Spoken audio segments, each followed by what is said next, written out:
2, 1.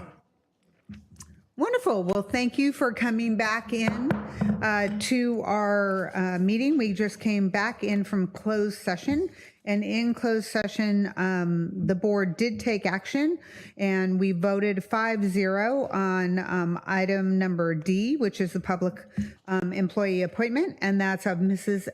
Garcia as our new principal at Oak. So that is awesome.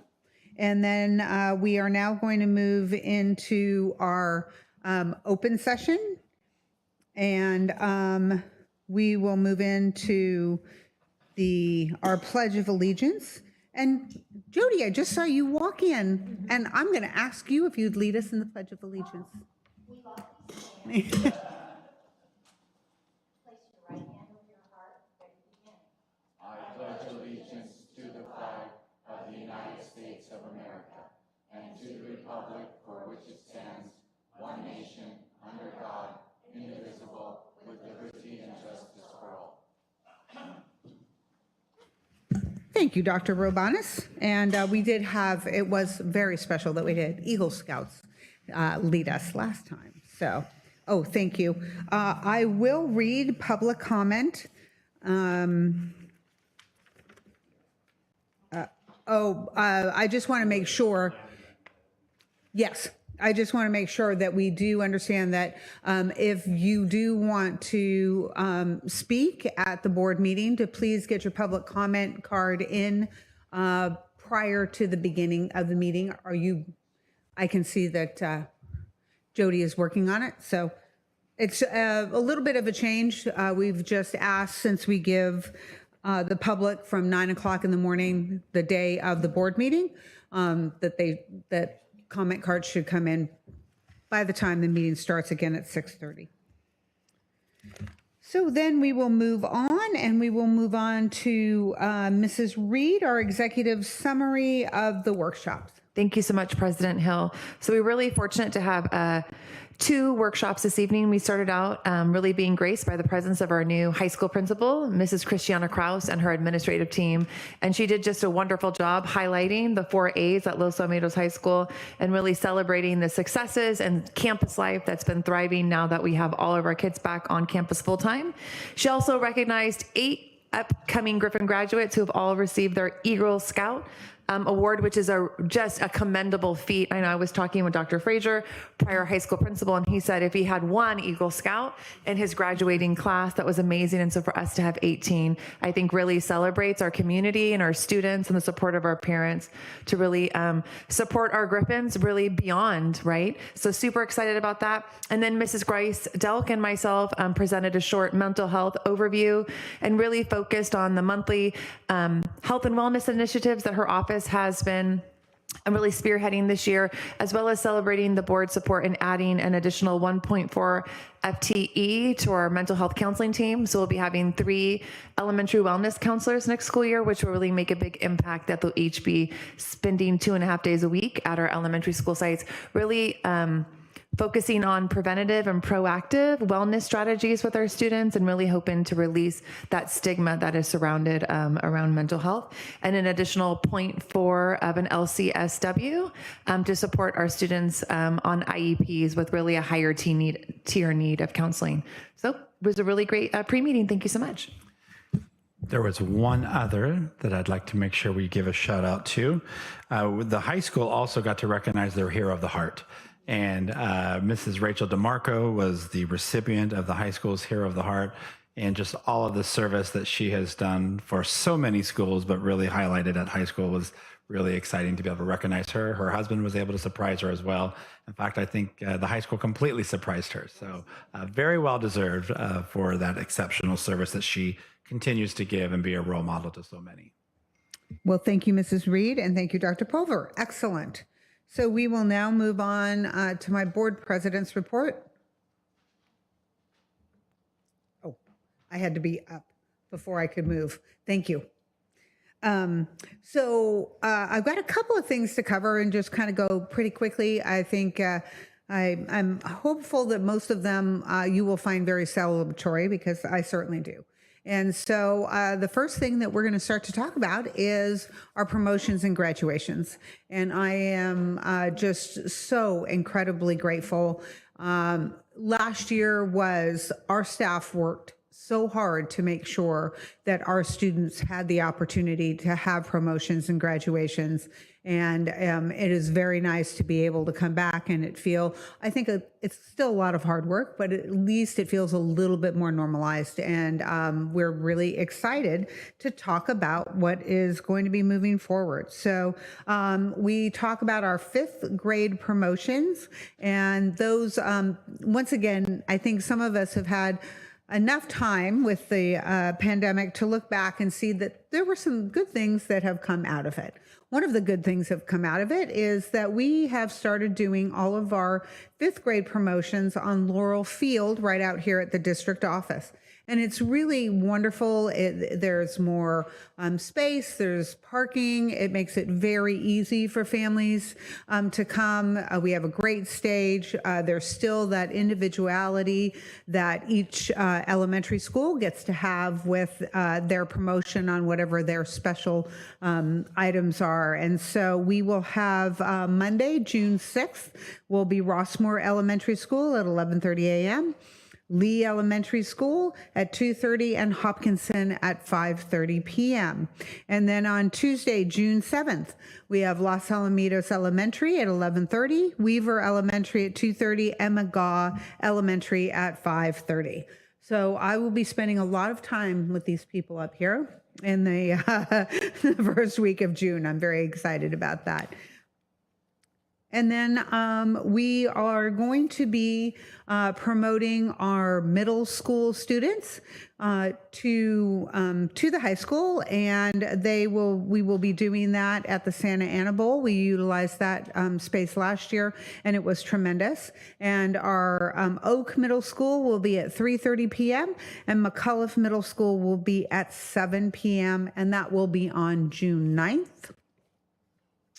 And then we get to the high school. Look at the smile I just got off Will's face. I love it.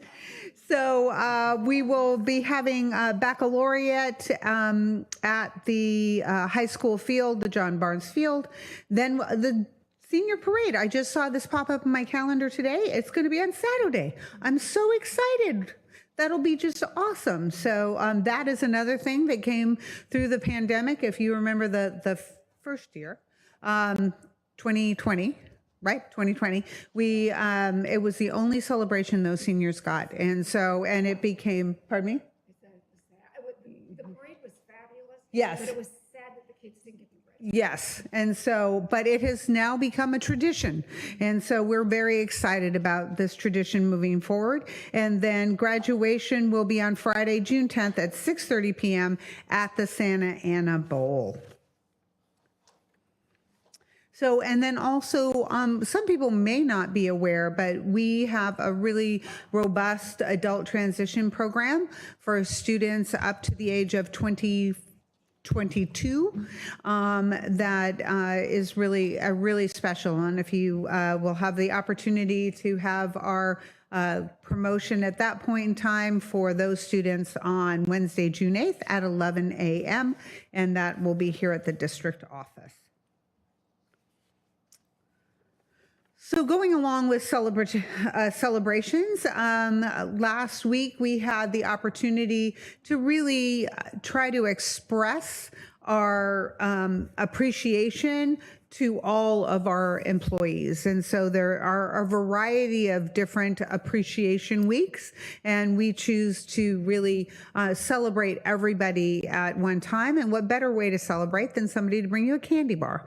So we had candy bars that were delivered to everywhere that we have employees on the on our campuses.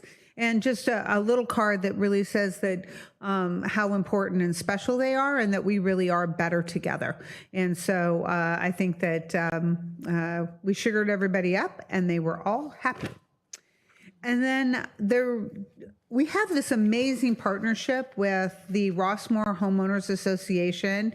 And I just have to really give a shout out to Chris for him. He has really been just a really amazing connection. The RHA has always tried to connect with the board, but having him really connect with them and then connect them back with us has been really special. And so they really wanted to honor their employees that are within the 4 schools that are in Rossmore.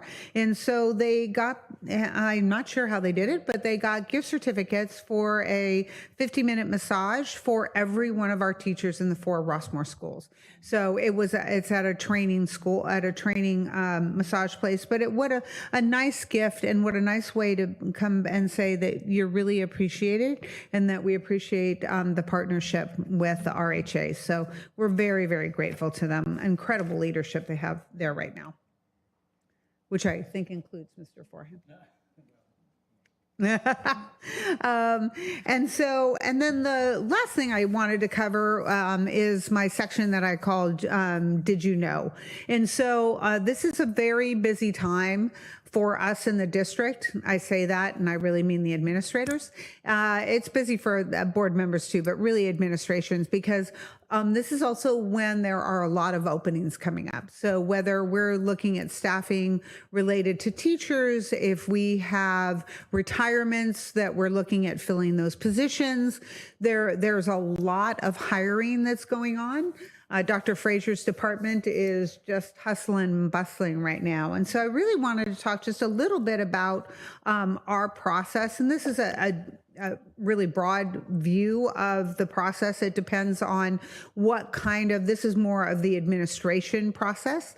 But there are elements that hit all of our employees. And so we really work through this process, and we work through this process in a slow, fast way. So slow in the sense is that we're going to keep it open for the opening as open for as long as we can to get the best and the most candidates that are acceptable. And then once we've closed that process, we really want to honor, the sites want to know who their next leader is going to be. Parents want to know who the principal is going to be. And so then we really expedite that process in the sense is that it's just very well orchestrated in making sure that we have preliminary interviews, then we have interviews that go through a panel, then we have final interviews with the superintendent, communication with stakeholders, and it works. If we go to the top of the process where we talk about hiring and looking at what that vacancy looks like, and then moving to the review, and then looking at candidates, doing reference checks, and really getting to the place where we're getting the very best candidate we can. One of the other things that we do is we have panels that do initial interviews, then they go to a cabinet level interview. We also ask, when it becomes for a principal, we go out to stakeholders. So whether it is staff, and then parents, and wanting to get all of that input so that we can make the very best choice for that particular position. And when I say we, I'm really talking about the process going through, and then it's really the superintendent's responsibility to make that final choice. But I really believe that our superintendent does an amazing job at taking all the information, all of the rankings, and really looking at what is going to best fit the site. So I hope that you know it is a very intensive process, and really looking at gathering a lot of stakeholder input from it so that we can get the very best fit we can. So I just thought I'd share that a little bit. And I believe that if you want to look at it a little bit more intently, that all of our presentations are always up on the website. And so if you have any questions, you can let us know. Dr. Pulver, did I forget anything? No, just that in the process, there's probably 6 different rounds when you think about the preliminary interviews, and then the panel interviews that are very large with teachers, classified staff, parents, administrators, board members, et cetera. So very large panels. There's usually a written exercise that complements that as well. They'll go on to a cabinet level interview, usually another practical exercise. within that. And then obviously a final meeting. Sometimes I'll meet with one or two finalists at the end to really make sure we're making the right decision after we've done the reference checks. Thank you for clarifying that, Dr. Pulver. And so that is the end of my president's report. And so I will now move it on to Will. I can't wait to hear what Will has to share with us today.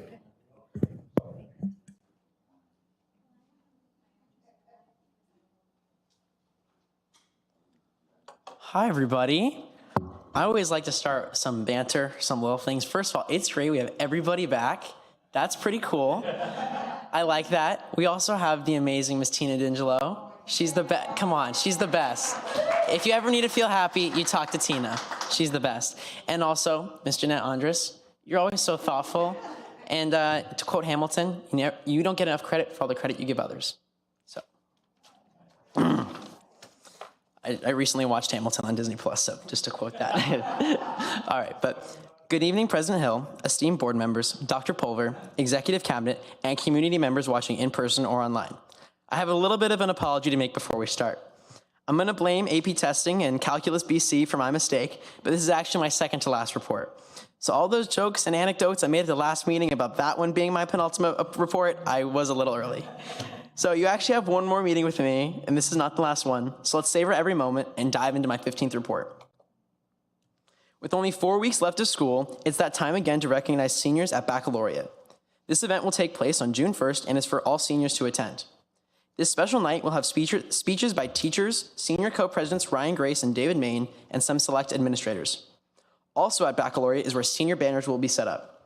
These banners will be displayed during the ceremony and can show any senior's plans after college, whether it be a university, gap year, or a travel destination.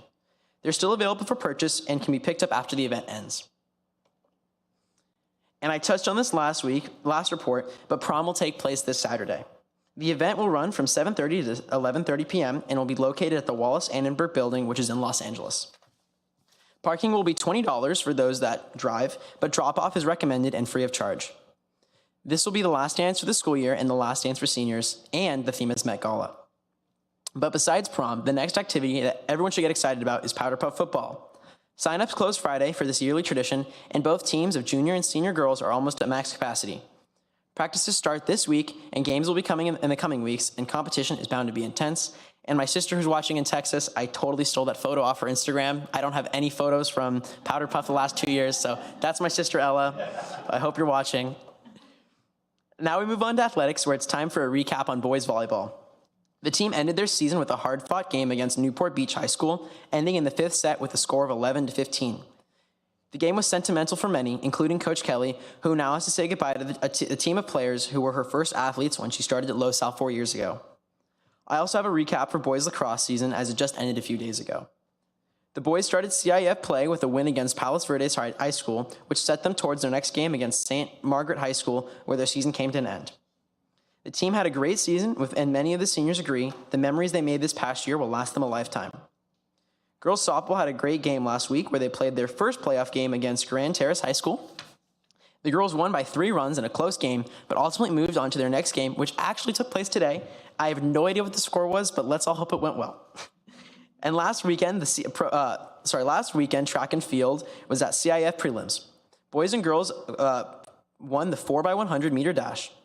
Devin Bragg, the fastest freshman in the United States, and DeAndre Moore, a 5-star football athlete, both advanced to CIF for the 100 meter dash this coming weekend as well. The entire program will be going to CIF finals, which will take place at Mora Park High School. It's been another great couple of weeks for athletics, and as my last report is in the next 2 weeks, it's been great to reflect upon the amazing athletes and their accomplishments for this past year. It seems as weeks go on, the arts slide becomes harder and harder to report on as many programs begin to wrap up for the year, but the dancers a part of the Ghost Slide Dance Show saved me for this report. This past week, the dance team held their first rehearsals with full costumes and makeup as seen in the slide. Their first show is tomorrow, and it will run through the end of the week. Being the last dance show of the school year, it's one you do not want to miss. And as I wind down my Teacher Time series, I've tried to reflect upon the teachers that have really made a true impact on my life, and I could think of no one better than Mr. Kayati. This is Mr. C's 4th year working in the district, and he has actually worked at both McAuliffe and Oak in the last 2 years, but has been able to call LAHS his home recently. Mr. C currently co-teaches world history with Mr. Hart, but also teaches Algebra 1 and 2 academic labs. He specializes in teaching special education and enjoys his time being able to work closely with students. Mr. C is actually a LoSal grad himself, graduating in 2007, and is thankful that he gets to work alongside the people that made an impact on him. Outside of school, he loves to hang out with family and friends, read history and finance books, attend hot yoga classes, and go hiking. But what has really allowed Mr. C to make an impact on students is the Cash Flow Club. It is here that he is able to teach students about how money works in the real world and provide advice on how to manage money in order to thrive in the future. Excuse me. When I asked about interviewing him, Mr. C and I had a very long and thoughtful conversation, lasting about 2 hours, but I asked him to summarize his 3 key life mottos for success. Number 1, learn to do your own thinking. Start developing a plan for life before someone does it for you. Number 2, learn how to become valuable and figure out what you're good at and love doing it. And number 3, to quote John Wooden, success comes from knowing that you are the best to become the best that you are capable of being. And a bonus number 4, start a Roth IRA as early as possible. Mr. C has truly made an impact on my life. He has taught many students to be themselves and to be smart with the time you have at a young age, as it can greatly impact your future. His words echo advice that everyone should know at some point in their life, and I will truly miss having his presence close by next year. But I'm sure his wisdom will follow me with the rest of my life, and he's also a fellow Aztec alumni. And as we move on to everyone's favorite segment, Student Spotlight, this week we spotlight the amazing athlete and overall great person, Mimi Abisham. Mimi is currently a senior at LoSal and has been playing soccer for the last 14 years of her life.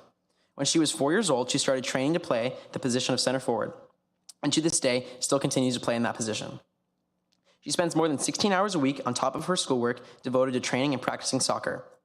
And on top of all of that hard work, it's paid off as she set the record this year for the official player with the most points ever scored in one season at LoSal High School. But on top of that, she was recently recognized as the OC Register Player of the Year. This massive accomplishment is a big deal to not only Mimi, but also her family. And if you couldn't even be more impressed with her amazingness, Mimi will be attending the United States Naval Academy next year with the intention to major in political science. When she does have some free time, Mimi loves to go to the beach and surf and catch lunch at her favorite restaurant, Open Sesame. As her time at LoSal comes to an end, Mimi is grateful for all the friends and coaches she met along the way that have guided her journey. Mimi is a great example that with hard work and grit, anyone can accomplish their goals and still be able to have fun during their childhood. She's always been a great friend of mine, and I will miss her dearly next year. But congratulations on all your hard work, Mimi, and hats off to you. But for now, that's all for this report. Thanks for listening, and to those at home, thanks for watching. Have a good night. Uh-oh. Sorry. I know this is your last meeting, but on behalf of the board, we all think you were the brightest spot to many of our meetings, so good luck at San Diego. Aww.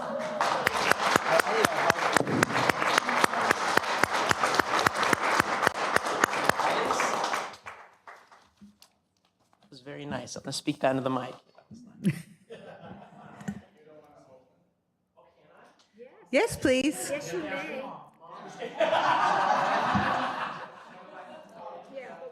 go back.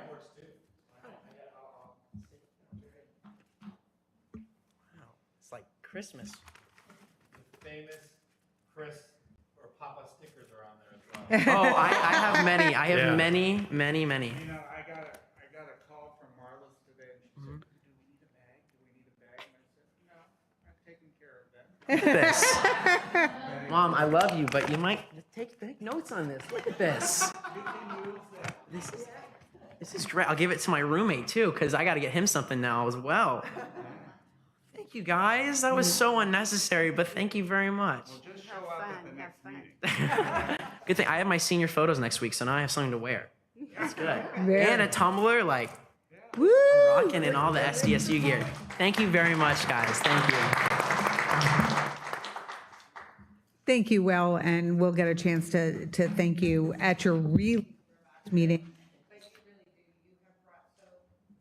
You brought so much light and joy and really the things that are so important about what go on at our school site and at the high school to us every meeting, that we are just really, really appreciative of you. And you are a great young man and a great leader. And we look forward to seeing all the things that you do. All righty. Now, the important question is, did you bring the clicker back? Oh, you did bring the clicker back to Dr. Pulver. Dr. Pulver. Thank you, Madam President. You know, it was interesting to hear you. Wow, that mic is loud today. Talk about Mr. Ciotti and the cash flow. I remember when, I believe it was Mrs. Davidson and I and Mrs. Reed who were interviewing you along with others for the role, and you had shared how you dabbled into the stock market as one of the hobbies that you have. So I'm sure that was another connection you and Mr. C had. So good job, and I'm glad that we get to have another meeting with you. And today, it seems like we just keep doing lots of celebrations, and we should be when we have such a spectacular staff. One of the things we just got informed just early, towards the end of last week, quite an accomplishment. I'm not sure we have ever experienced this accomplishment with one of our classified employees here, but that Armando Gomez was named one of the California Classified Employees of the Year. So the state only recognizes 9 classified employees each year, one per category. And as you know, Armando was one of our classified employees of the year. We've just recognized him. I think it was the last meeting where he was selected as the Orange County Classified Employee of the Year. And then the county sends their nominations up to the state, and Armando received as the state level. So a few of us are going up on May 19th, which just happens to coincide with Classified Employee Appreciation Week. We'll be going up to Sacramento, where Armando will be recognized as the Classified Employee of the Year for IT services. And so I think there were 4 of the 9 came directly from Orange County, and one of them obviously here from Los Al. So Armando is one of the just most humble and amazing individuals. And so we are just so proud, and we can't wait to join that celebration. He'll be able to bring his wife and a few others on May 19th. So we're looking forward to that. And just last night, many of us got together to recognize across the county, Rick Larson, who was our Administrator of the Year, was also honored as the Orange County Co-Administrator of the Year. And that was just last night at the dinner at Irvine Marriott, Mr. Larson. So congratulations. And just wanted to show a couple more pictures. We surprised Armando on Monday with the announcement, and all of the staff here at the district office came together to celebrate with Armando. And then our administrative team, many of us last night, joining Mr. Larson, and you see his beautiful daughter and wife right there as well, who he did such a great job of giving a tribute to them as well. So congratulations. One of the things we often say is really the hallmark of this district are the people. We're so fortunate to serve exceptional students and families, but really it's also, we're so fortunate to be able to have an exceptional staff to serve and support us and our families. So congratulations. Moving on, I thought I'd just spend, in case it's not too late, to talk about some of the summer programs that we have done. And one of the things I want to champion is really this board, who has always found ways to prioritize funds to extend the learning opportunities for students who are most need. Because one of the things we really are about is about wanting to reach all students and believe that every individual should be able to have access to grade level content mastery. And sometimes we just need a little bit more time and a little bit more support. And so we have in the summer, we have a summer bridge, a summer academy and a summer bridge.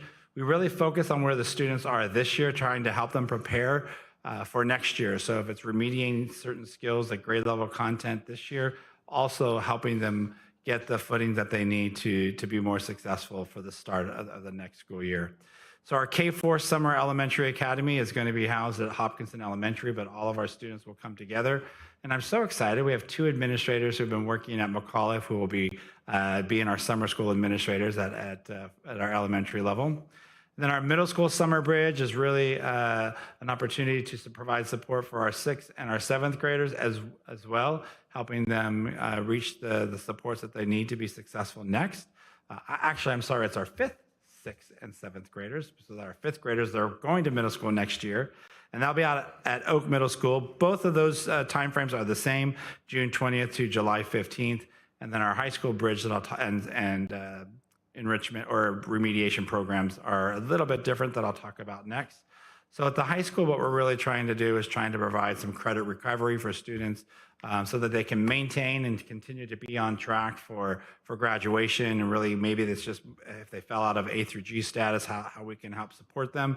Along with our 8th graders who are going into 9th grade, sometimes it's just trying to get some foundational skills to help them thrive, whether it be for biology or any other program that they'll be starting off as an early 9th grader for next year. So our bridge and summer academy at LAHS is a little bit longer. It's 1 additional week, so it's June 20th to July 22nd.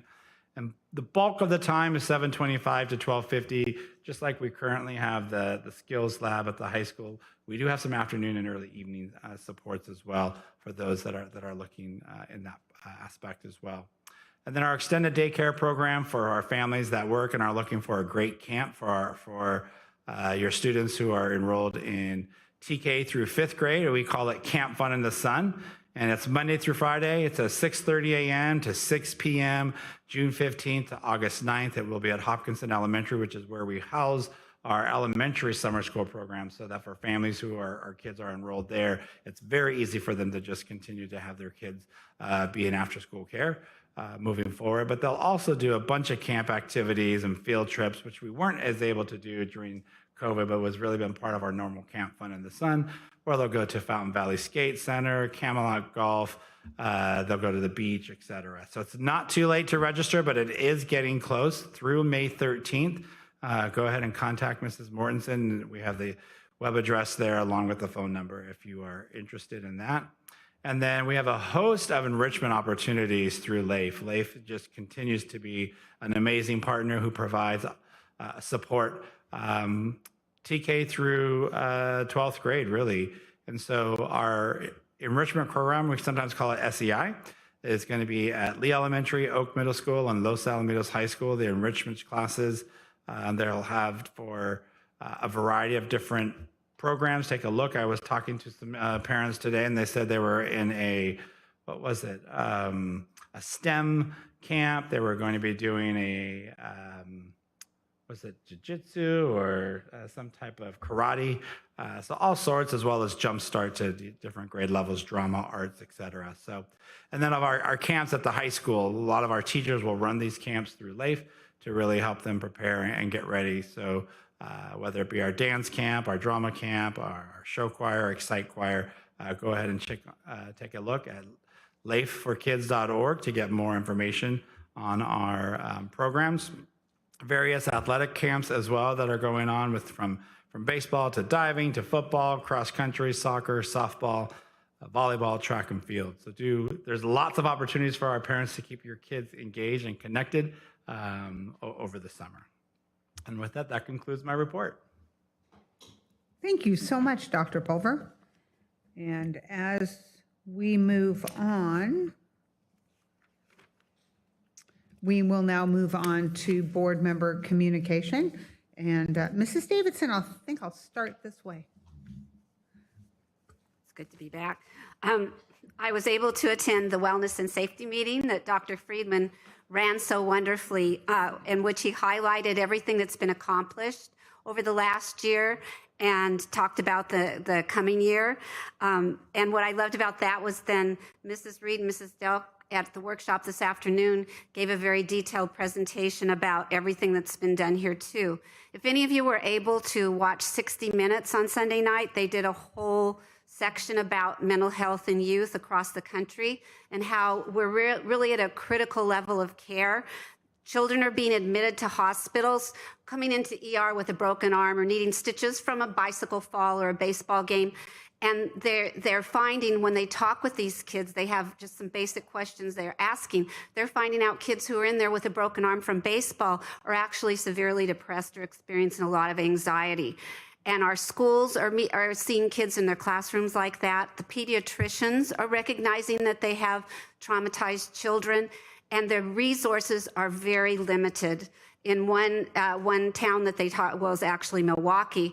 The children are referred from the pediatrician for services after being diagnosed from their perspective as being severely depressed and needing immediate help, and getting an appointment 2 months down the line. Now, as a parent, can you even begin to imagine what that's like? Schools are scrambling across the country for counselors, for mental health, and that's what I'm just so proud of this district, because this district took it on, as Dr. Pulver shared this afternoon, before the pandemic.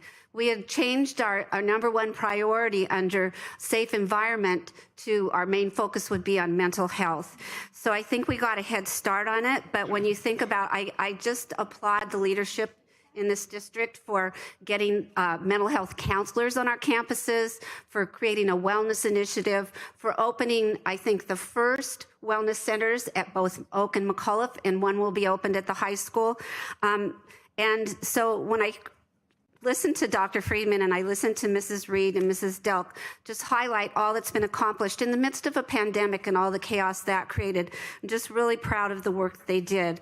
But I really want to also say that it's really incumbent on each one of us to know our own roles, that there is a lack. I mean, some of the pediatricians are putting psychologists' offices within the context of their own offices so that they can immediately give help.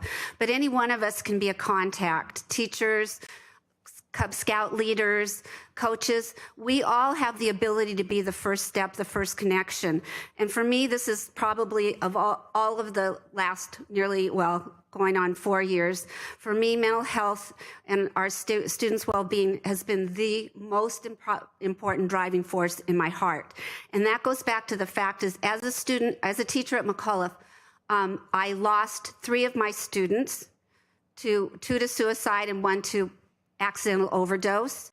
And these were what we need to really recognize, that we as parents a lot of times want to think that's not our child, or it's somebody from a troubled home, or that child was troubled from the day he was born. And it's just not true. Our children are experiencing high levels of anxiety that's been accelerated by the pandemic, and they need to have someone to reach out to, a next door neighbor, if they're afraid to talk to their parents. When we lost our daughter in her senior year at the high school, my son was severely depressed. He was a freshman. It was the high school teachers that over the next year, and his football coach, who reached out and made sure he was safe every day, made sure he got his homework done, made sure that he knew he was never alone on campus. So as an 8th grade teacher, when I lost those students, they were in high school and one was just out of high school, I was scrambling for what to do. And I remembered that when I first got hired, you gave us this box of 500 business cards. And I'm thinking, who the heck cares about a teacher's business card? I mean, seriously, 500 of them? And it hit me that on the last day of school from that year going forward, I gave every single one of my kids, it's just hard to talk about, a card with my phone number and my email on it. And I said, I am not an expert, but if you ever need a friend, if you ever need to talk to anyone, I don't care if you're 24 or 25 years old, if you have a friend who has a need, contact me, I can be your first step. And I probably only got a handful of calls over the years, but what I did get, and I still do, are young adults who see me at the mall or whatever and say, Mrs. Davidson, I still have my card. I haven't needed it, but it's in my wallet it's been 10 years. So my point with that is nothing to do with any expertise on my part. I don't have it, but we can be that other voice. We can be the listening person that someone turns to. Our son could not turn to us. He said, I need help, but I can't ask you because you and dad are so sad already. So sometimes our own children need somebody outside of their home that they can befriend. So you have that opportunity in any situation, church, synagogue, wherever you are, where there's someone who might need a listening ear. And so I just want to thank Leif, and I want to thank the leadership in this district for all that you have done to create safe spots every day for our kids on campus. They don't have to wait 2 months before an expert can get to them. They can find somebody at our schools, and it needs to continue to be the highest priority. We're coming out of the pandemic, but we're not done, and we have a lot of work to do. It's a very anxious and scary world for some of our kids. So thank you to Leif, thank you to the leadership in this district, and my fellow board members for having that heart. I also was part of a webinar for the budget, and Elvia, I bow down. I mean, handling that kind of money with all of the ever-changing dynamics, it was fascinating. But the good news that I did take out of it was that there's more money. The state has more money, so we just hope that it'll be allocated in the direction of education in ways that will work very well for you to help all of us plan for next year. There's one suggestion. If anybody really has a passion for talking to your assembly people, we need some of this money directed to supporting payment for our pension programs, because those costs go up, and when those costs go up, our payments go up unless the government pays more into it to help cover the costs of the pensions. So you can write your Governor Newsom or your representative and ask them to please direct funding to the pension funds for PERS and STIRS.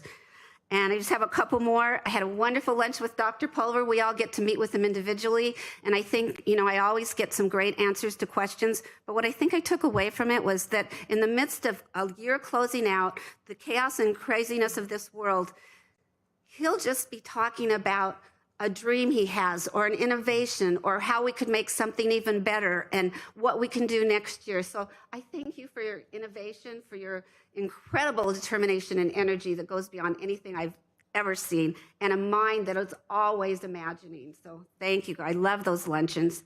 And then I attended the solar panel meeting, which was for the neighborhood to come and voice any last minute concerns. And there were 3 people here, and our city councilman, Ron Bates, and Mr. Nolan, Mrs. Galicia, and Dr. Pulver addressed their concerns and even came up with a potential compromise. So it was a very small meeting, but a very fruitful meeting.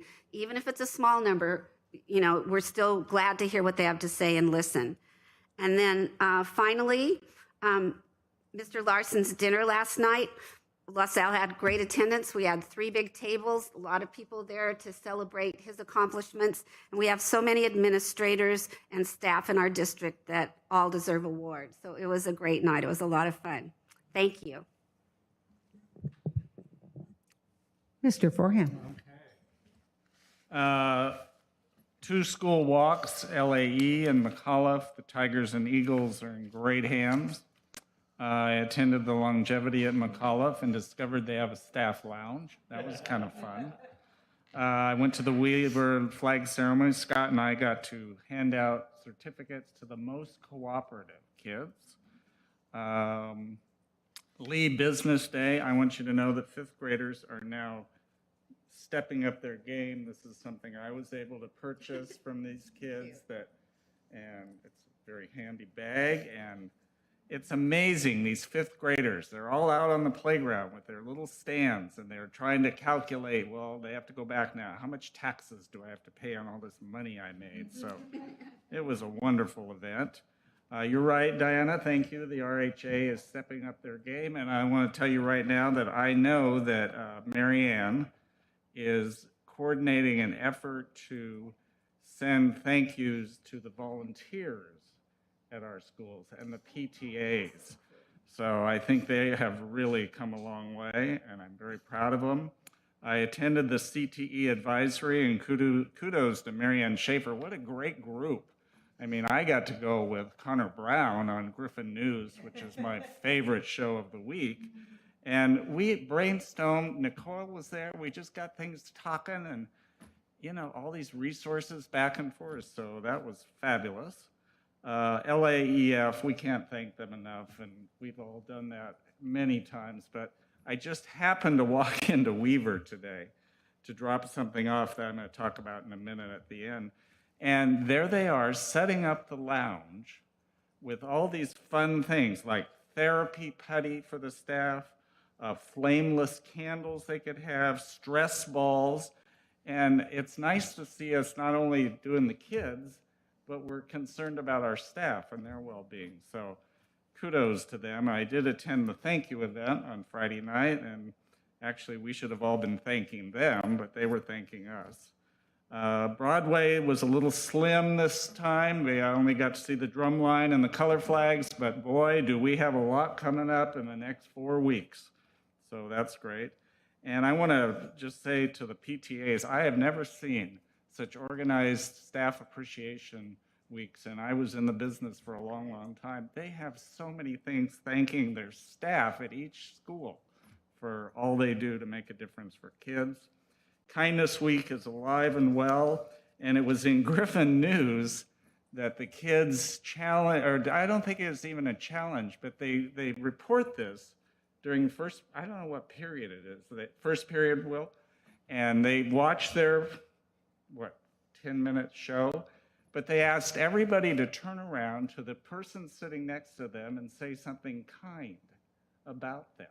So it even goes to the Griffin News that we're doing this, and Lee School kicked off their event this week, and we all wore yellow because we were gonna brighten someone else's day. And Amy thinks of everything because there's kids that forgot to put on their yellow shirt and whatnot, but she had yellow leis for every kid to wear. And I think they did a huge photo in the afternoon of all the kids in yellow. And then I want to end, I got to talk there, and I said, I just reemphasized that kindness is cool. It's okay to be kind. So then when I was at Weaver, it was amazing in Todd's bulletin. He told us about a little girl, Yui, and Yui came to, probably last year, in the middle of all this chaotic pandemic from Japan. Couldn't speak a word, couldn't speak English. Her dad comes in, couldn't speak English. He said, well, here's Yui. And Todd's saying, well, you can't leave Yui here. We're on remote for a few times. But that was incredible, but it was what he said to his staff about how they all rally around, and I know this happens at every one of our schools. They rally around and figure out how can they make a difference for all the Yuis out there. And he had a quote. I have never heard Rita Pearson speak, but I think you've had her here before me. And every child deserves a champion, an adult who will never give up on them, who understands the power of connection and insists they become the best they can possibly be. And to me, that just summarizes Los Alamitos Youth Fund. Thank you. Thank you, Mr. Forham. Mrs. Gatuli. It's like not wanting to follow Will after he gives his report. I kind of don't want to follow Chris after his report. Anyway, what I'd like to say is that ROP's been kind of busy. Chris mentioned some of the things, but we had our annual celebration of success, which is where our education foundation for our career technical ed heads, we give out the scholarships. And we had 2 recipients from LaSalle. One was for the Ray Geraci Memorial Scholarship, and this is done based by the people who fund the scholarship, and it has to do with the impact that a CTE course has made in your life. And that recipient was Gavin Prince. And then we had our ROP Student of the Year, and that recipient was Jackson Fox. Both of these students are from Mr. Erickson's Emergency Response Pathway courses, and they're both interested in becoming first responders and firemen and that kind of thing. And what is really nice is that we have the capstone class at LaSalle, where if you are 18 years old, by the time they give the test, which is sometime in June, you can actually take this test, and theoretically you will pass because of the great instruction you have had, and you can become an EMT. So we think it's really great that we have this certification with this particular pathway. Also, I'd like to mention at the award ceremony last night that our ROP, North Orange County Regional Occupation Program, I keep talking in acronyms here, was actually recognized as an educational partner, and I thought that was really nice. They are a school district, but they're different than like our unified school district because they only deal in career technical ed. So I thought it was nice that they were recognized as an educational partner.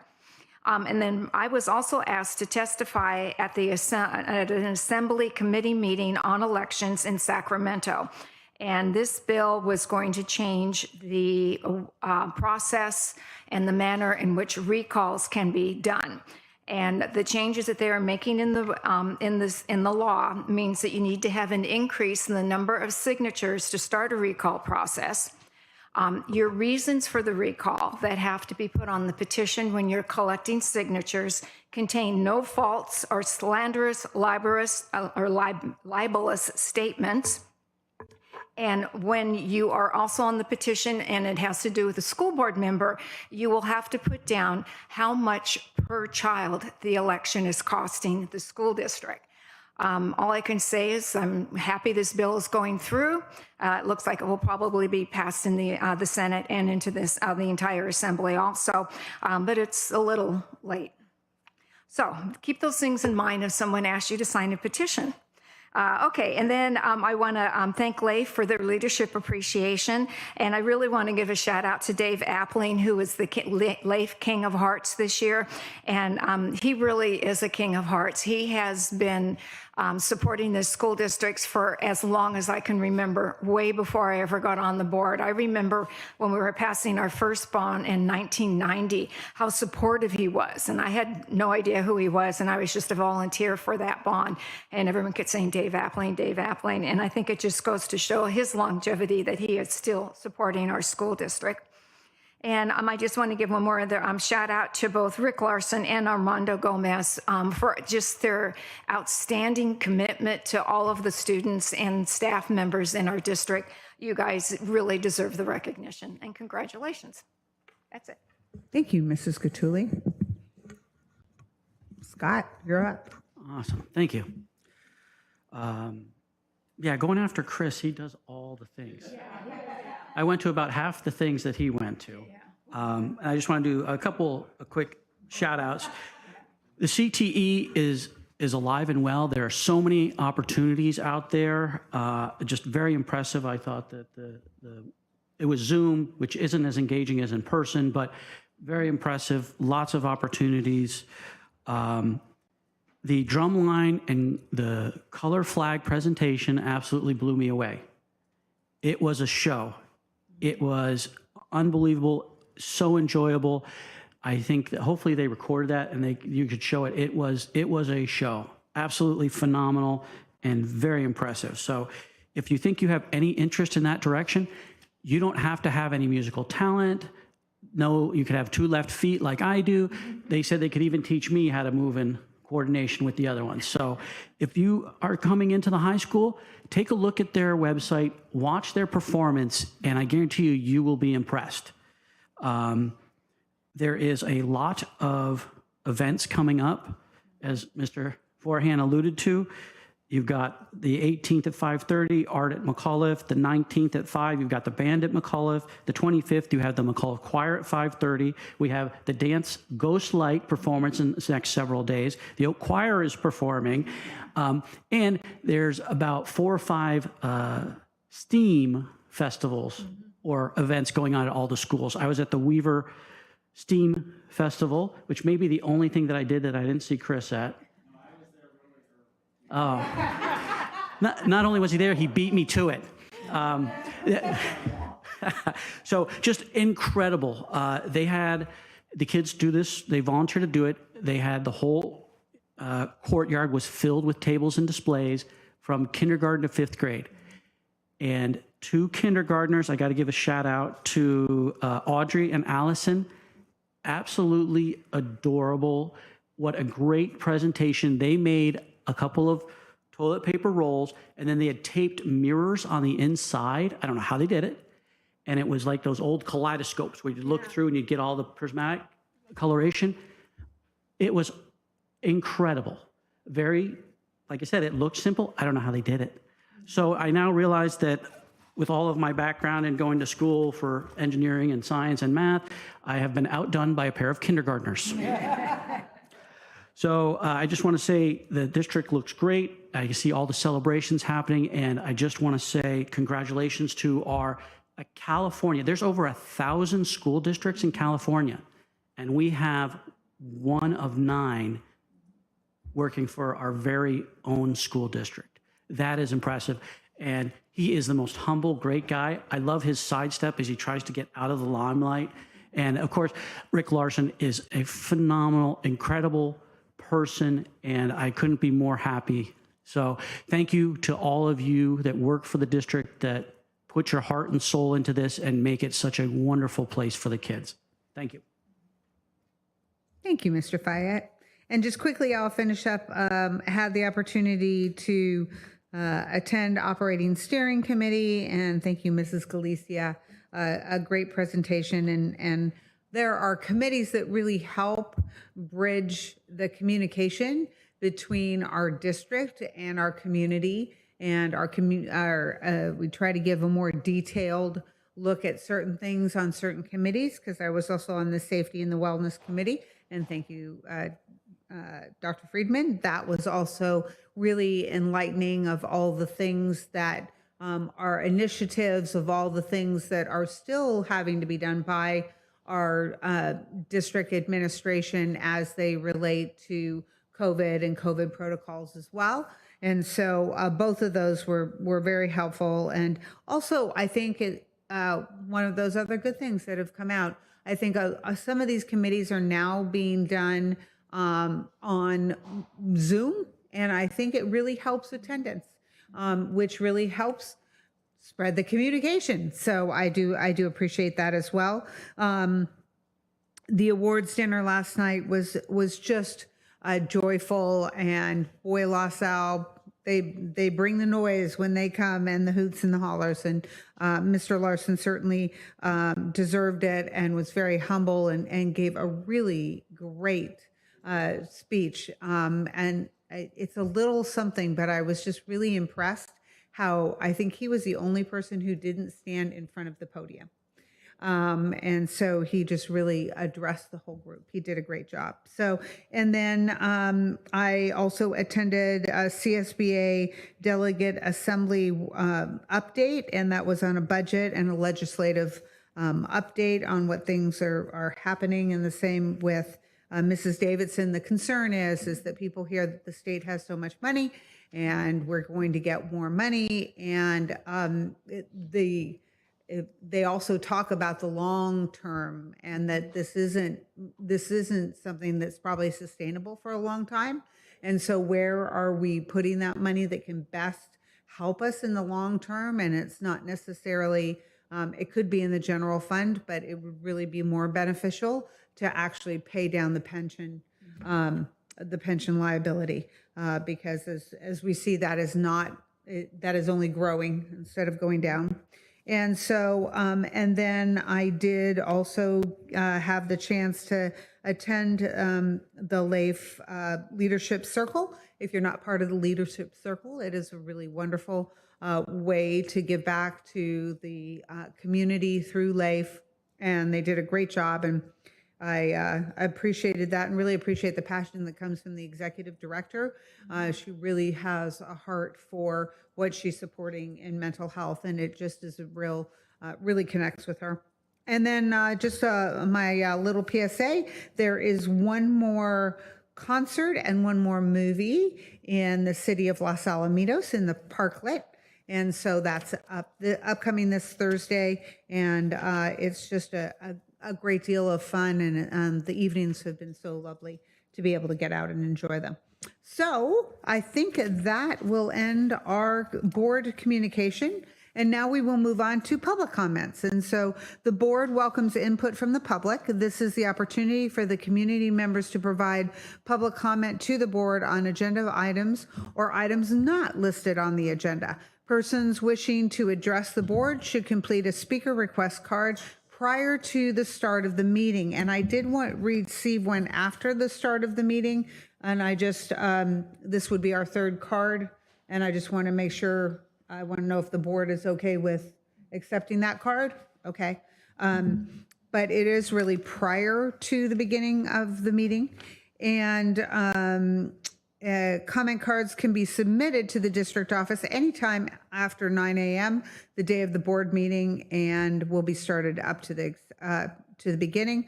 A speaker may not relinquish his or her time to another. When addressing the board, speakers are requested to address the board from the podium, state their name, and adhere to the time limits. That's what those little lights are on the top over there.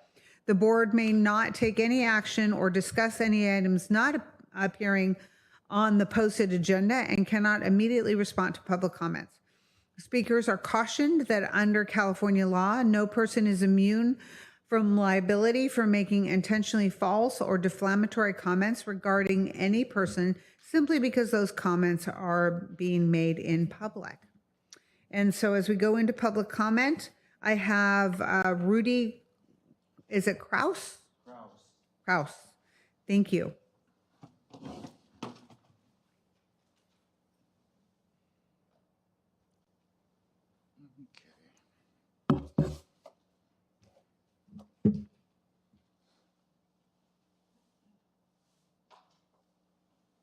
Okay, my name is Rudy Kraus. The last time I was here, I was discussing my book, 2021 Origin of the Species, Homo sapien vaccinicus, Human COVID Virus Symbiote. Symbiote is the phase that you're in right now. You vaccinated. There's a big difference between the vaccinated and the unvaccinated. You shot the COVID virus parasite into you. You've had like 4 or 5 months now. This is now common knowledge. You have that DNA bonded to your DNA, the entire 16,000 genes of the COVID virus parasite DNA platform. These are the basic criteria for creating life. You shot a parasite in you. Now that parasite is controlling this mutation. You're all mutating. Every cell in your body. This parasite is in all of your DNA. It's decoding and re-encoding your DNA into its own. Stage 1 was adverse reactions and death. If you survive that, you go to stage 2, symbiosis. You become a symbiote with the parasite. You're both dependent on each other. You can't kill it, but it can kill you. Stage 3, chimerization. That's when the parasite goes beyond 50% and takes control of your body. Stage 4, the Leviathan stage. Now this parasite, Dr. Dr. Robert Malone, he says 2 to 5 years adverse reaction cytokine storm. That's for the symbiotic stage. This thing has a long incubation period, like the lentivirus in HIV, because it's got the lentivirus and the HIV in it. 10 years. You still won't be out of it. You're stuck with this for the rest of your life. All this that you did to these kids is heinous. Just like in Palm Springs, they gave her an award for what? She injected 2,500 kids. She thought she was so great for doing that. That's like giving the kids a death sentence and maiming them for the rest of their life. Malone's now talking about all of the post-vaccine adverse reactions. We're seeing them by tens of thousands, hundreds of thousands. It's not over for you guys. Every time you huff and puff, that's the parasite deoxifying you. Every time you mask, you guys mask them. You know it wasn't right to mask them because it's an anaerobic virus. It lives without oxygen. Hence, I'm going to be. Thank you very much. We will move on to Jody Robanis. You might need to wait just a moment to get to the.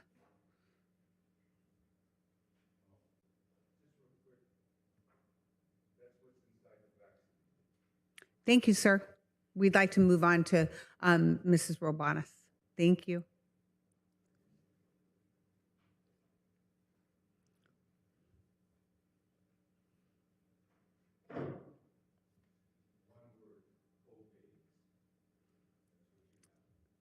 Thank you, Jody.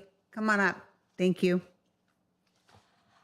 Madam President, Board, I have to tell you I'm representing PTA and bike safety, and I have been riding my bike a whole lot, and I think it's helped me with my mental health and calmness. Yes. I logged in about 200 miles last week, so that was a record for me. Scott, I wanted to add to what you were talking about, adding a date to your calendar, and I hope that everyone here will add May 21st. May 21st at Rossmore Rush Park, we're going to have two huge biking events. In the morning from 10 to 1 o'clock, the CHP will be putting on an extravaganza focusing on younger children. I think they're really focusing on parents and bike safety. They'll have an obstacle course. They'll have some certifications. We'll also have an information booth that the PTA will be at, and there will be a drawing for anyone to put a name in of their favorite elementary school for that favorite elementary school to get 500 free yearbooks. The other event going on is from 2 to 5. It's a bike expo.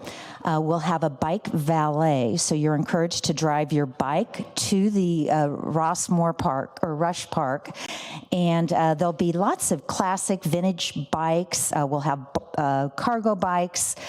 Importantly, too, is there's going to be some booths that have tire changing type of workshop, bike safety. There'll also be some booths for riding further and faster. There'll be opportunities for cycle gear, and there'll even be some free cycling lessons. So I'm finishing up my term as PTA Council Walk and Bike to School chairperson. We have a new person coming on board, but I hope I'll see everyone May 21st, and I'll report next time on PTA convention. There was some pretty cool insight. I didn't have enough time to get that second card in. Thank you. Thank you very much, Jody.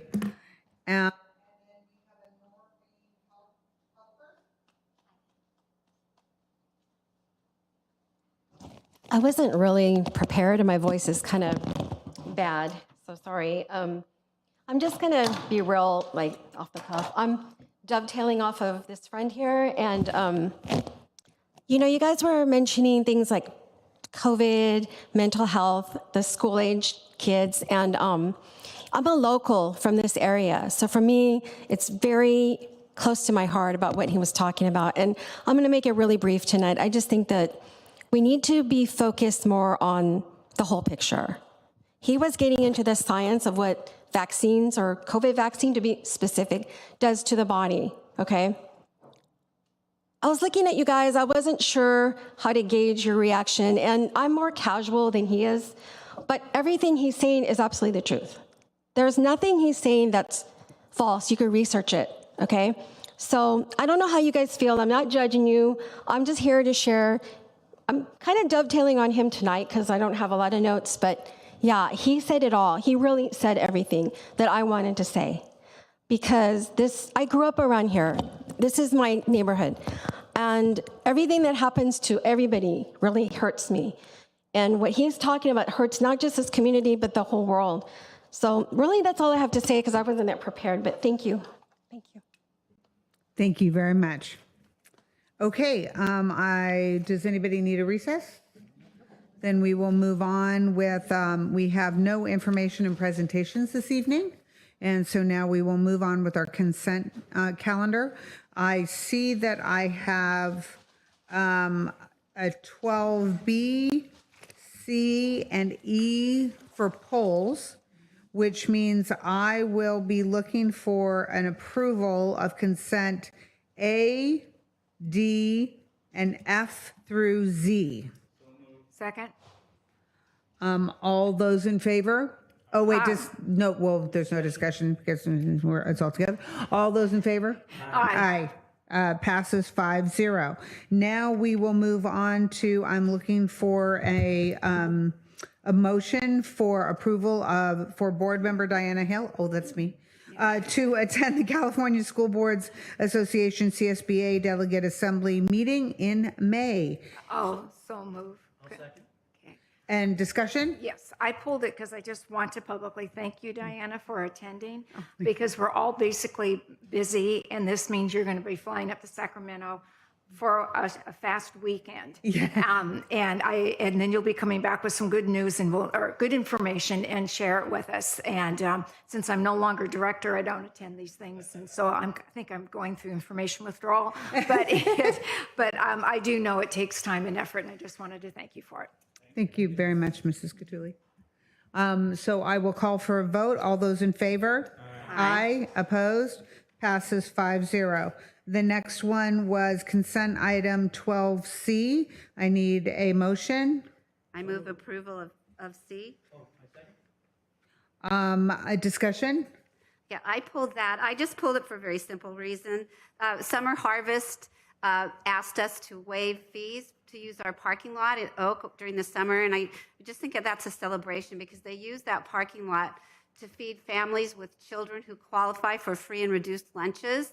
But what I thought was it's just one of so many organizations in our community, and sometimes we're so angry with each other that we forget just how good this community is. Precious Life, We Care, CASA, LAIF, the Youth Center, and all of the clubs that support us, PTA. This really is a village raising all of us. And this particular organization, I love that it's because of kids who have free and reduced lunches, but they are part of an area or district that doesn't have a 50% or greater population that qualifies.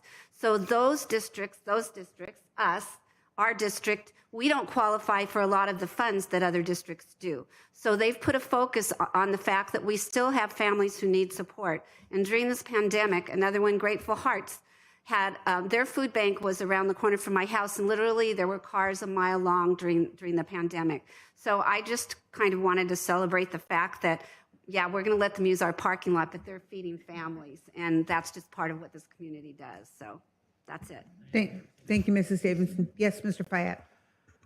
So I think it's such a wonderful cause. I ride my bike, and I go up that way to get on the bike path to get a couple extra miles in going north, and it's not as windy as the bike path. So I just want to say that, you know, our community is so strong, and everyone thinks it's not. There is always a huge line of cars. It was shocking to me to see that in this neighborhood we have people that this really helps out. So what a wonderful cause. And if we can do just this little bit to help support them, I'd rather have whatever our minimal fee would be, let's use it to feed people.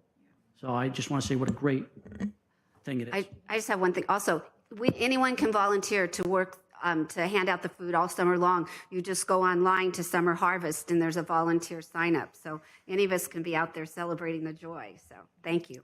And one of the other things that I really appreciate as well is that they really work hard on getting food that's healthy food and that's fresh. And that's one thing that we know is that there will nothing that will impact your health more than being able to have healthy, fresh food. And that it's difficult because it spoils and it's more expensive and so on and so forth. So Amy has done an amazing job with that and just really appreciative of it. Thank you. So I will now call for a vote on 12C. All those in favor? Aye. Opposed? Passes 5-0. We are now going to move on to 12E, approval of an overnight extended field trip for the Los Alamitos High School football team to Fort Lauderdale, Florida, August 25th through the 28th. It's not, I'm very excited about the game. It's just August 25th through the 28th in Florida. Yeah. So. I move approval.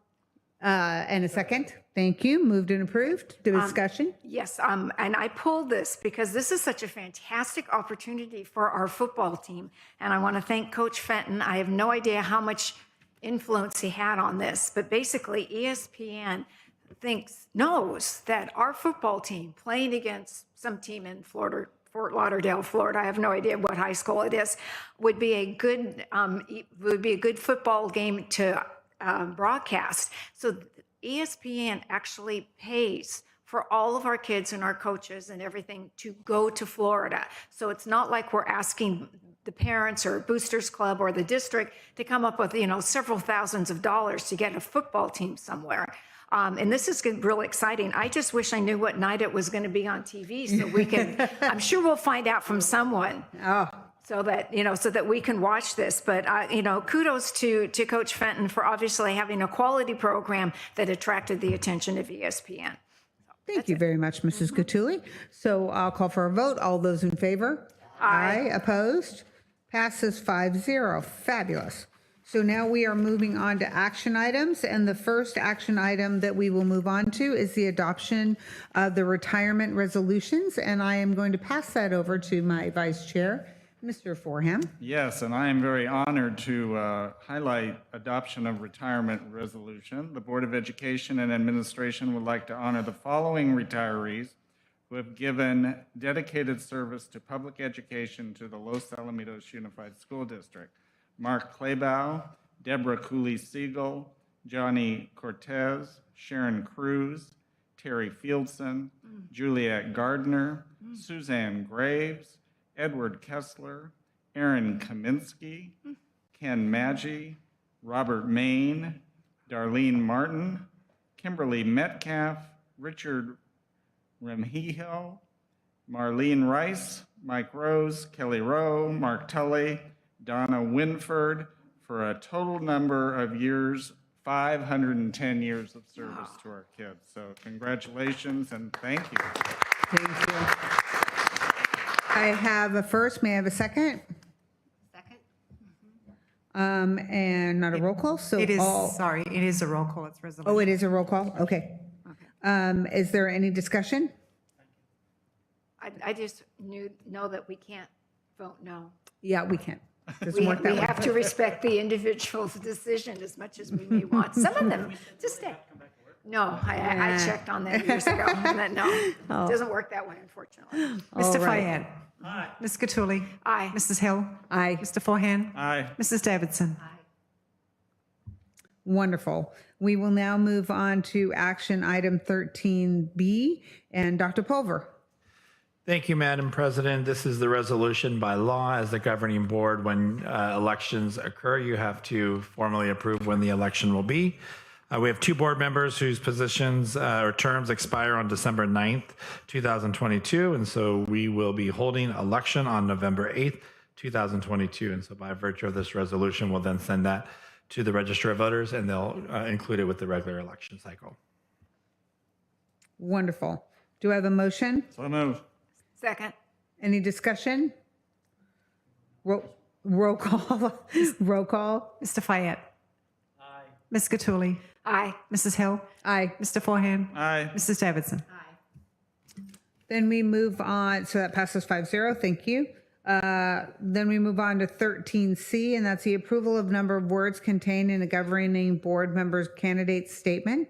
And so, Dr. Pulver, do you want to explain a little bit about that? I do. So as you heard Mrs. Catuli in her board comments earlier, talking about how really it's the responsibility of the district to be responsible for the cost of the election cycle.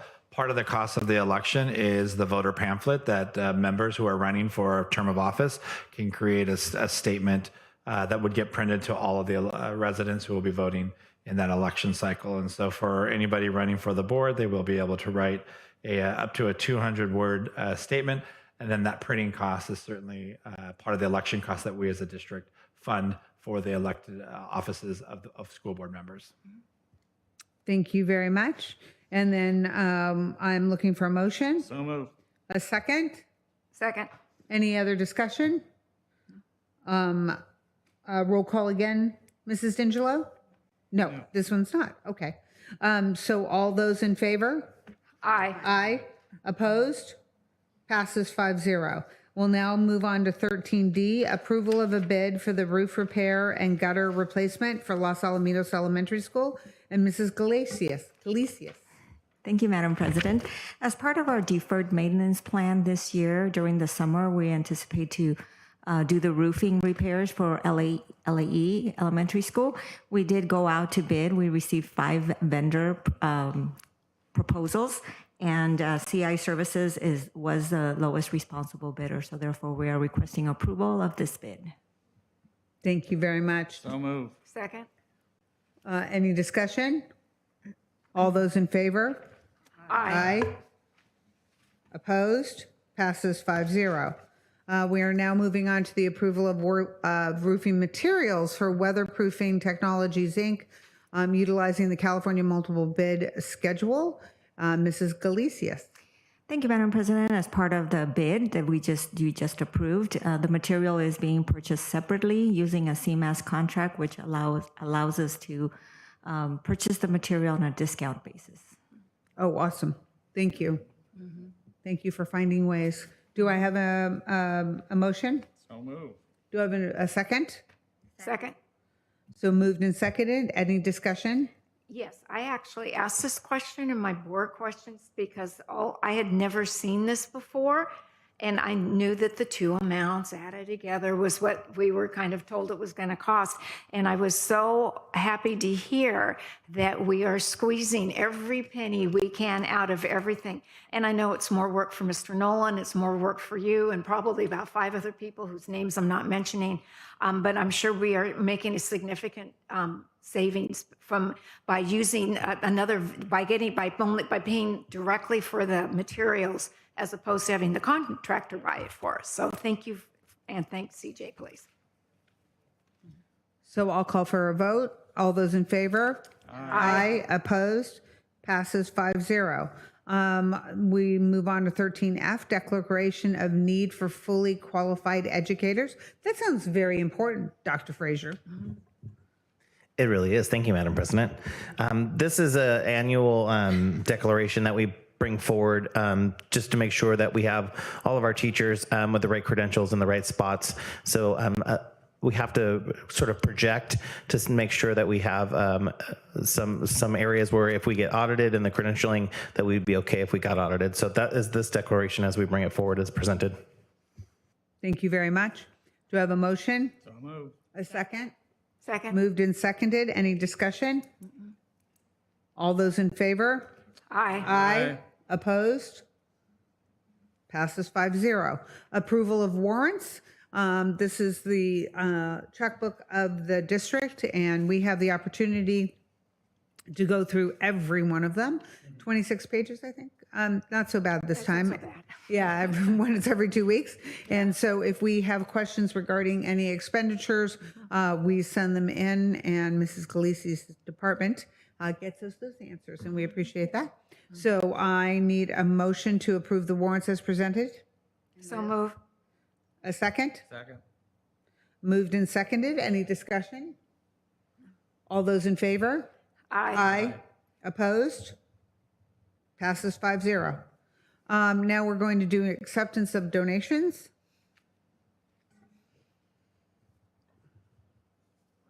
Thank you very much. Such generosity. Fabulous. So our donations for this period are $12,819, and year to date is over $750,000, $768,937. Thank you. Thank you very much. So do I have a motion to accept the donations as presented? So moved. And do I have a second? So any other discussion? Thank you. All those in favor? Aye. Opposed? Passes 5-0.